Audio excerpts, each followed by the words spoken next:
Hoje é domingo de Páscoa, dia da ressurreição. Hoje é o terceiro dia. O mundo inteiro sabe disso, que no terceiro dia ele ressuscitou. Mas eu quero falar dos 3 dias, Eu quero falar do primeiro, o dia da crucificação, do segundo dia, que ninguém fala, e do terceiro dia, que é o dia da ressurreição. Você sabe a história do primeiro dia. Na verdade, o primeiro dia começou na véspera. Começou lá no jardim do Getsemane, onde homens armados, guiados por Judas, o traidor, foram ao encontro de Jesus. Sorrateiramente, de uma forma abusiva, uma autoridade abusiva, acobertado pelos sacerdotes. Foram homens com paus, com pedras, com espada. Eles foram ao encalço de Jesus.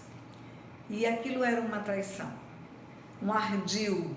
Quando você olha para as leis daquele tempo, você vai ver que não podiam prender ninguém durante a noite. Mas ele foi preso durante a noite, por isso estavam com tochas no Getsemane. E ao invés de levar o preso para o lugar certo, para o pretório, para o lugar onde Pilatos iria ouvi-lo, inquiri-lo, ouvir o testemunho dele, levaram-no para a casa do sumo sacerdote. E ali na casa do sumo sacerdote, quando você lê as escrituras, ele foi humilhado, ele foi espancado, cuspiram no seu rosto, enfim, abuso de autoridade eclesiástica, eram os líderes espirituais da época, abuso de poder, e a atrocidade começa ali. Depois de passar a noite inteira sob tortura psicológica, a noite inteira debaixo de humilhação, de vergonha, de exposição e até de maus tratos físicos, aí sim levaram-no para Pilatos, pela manhã, era de manhã. E é interessante que Pilatos, quando vê aquela situação, até identifica que se tratava de uma perseguição religiosa. Pilatos afirma que não tem motivo de resolver um assunto que poderia ser resolvido entre eles. Mas o que eles queriam mesmo era a crucificação. E os líderes religiosos não tinham autoridade para crucificar ninguém. Por isso levam a Pilatos, porque queriam uma sentença de cruz. E Pilatos ainda assim acha que ele é inocente. Pilatos, mesmo achando que ele é inocente, ordena que lhe deem 40 chibatadas. Mais ou menos assim, é inocente, mas vai apanhar. E por quê? Talvez para satisfazer a sede de maldade que havia no coração dos líderes espirituais. Mas isso não aplacou a sede deles. Mesmo depois de levar Jesus a 40 chibatadas, eles quiseram a crucificação, o sacrifício da cruz. E aí o primeiro dia acontece. O Filho de Deus vai para a cruz como um malfeitor. Mas ele nasceu para isso. É para isso que ele veio. É por isso que ele veio em carne. Porque ele precisava ir para a cruz como homem. Ele não podia ir como Deus. Se ele fosse como Deus, uma coroa de espinhos não faria a menor diferença. Se ele fosse como Deus, chibatadas, lança no peito, não surtiriam efeito. Ele foi como homem, porque ele morreu em lugar do homem. Ele morreu como filho do homem. Ele veio em carne por isso, ele ganhou um corpo por isso. Ele ganhou um corpo porque o homem precisava morrer. Agora, o corpo morreu, o espírito não. O espírito que havia naquele corpo que foi crucificado era o espírito do Filho de Deus. Era um espírito que não morre. Por isso que na primeira epístola de Pedro, no capítulo 3, versículos 18 e 19, fala que ele morreu, mas foi vivificado no espírito. Morto na carne, mas vivificado no espírito. E aí vem o segundo dia. O segundo dia, ele estava vivo no espírito e ele estava morto na carne.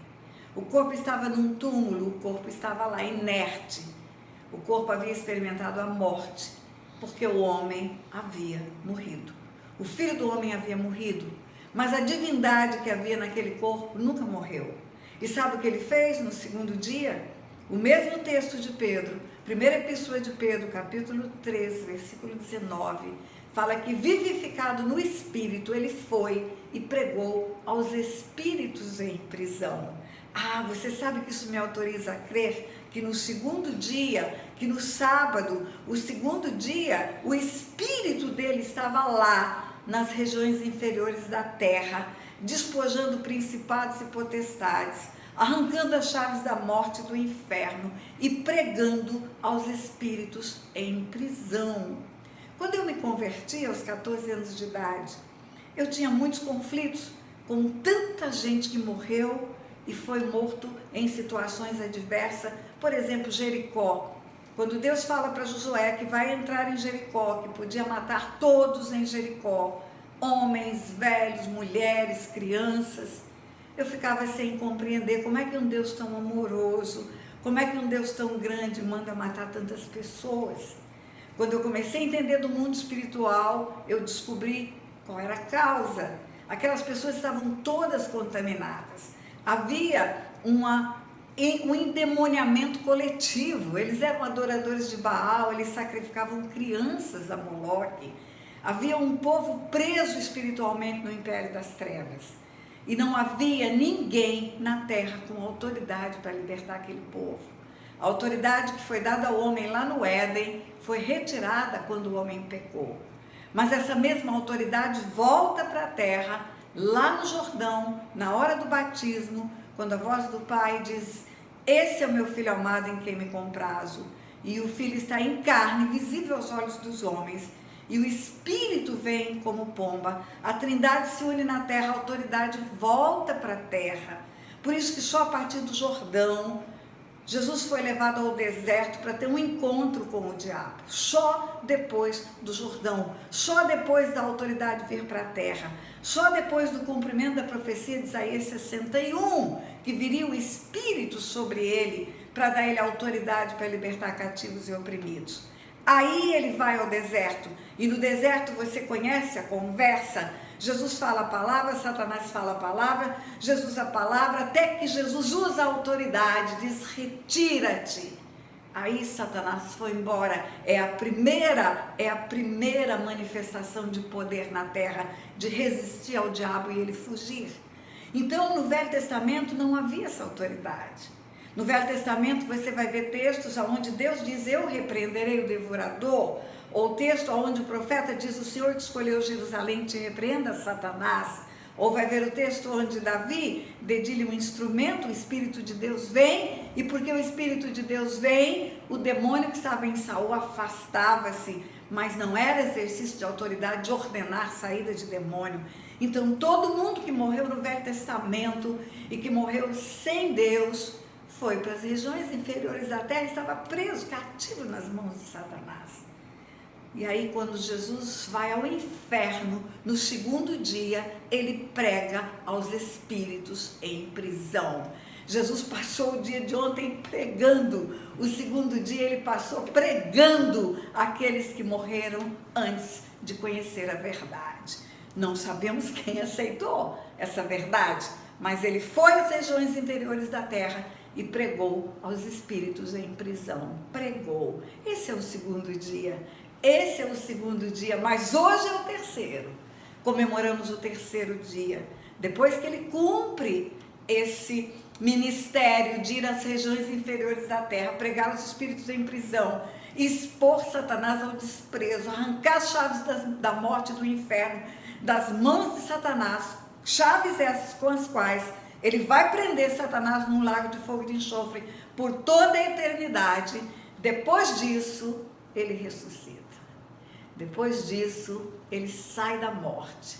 E ele sai da morte e leva de volta à terra a sua presença dentro de um corpo incorruptível, um corpo que não vai enfrentar mais a morte. Ele é a primícia da ressurreição.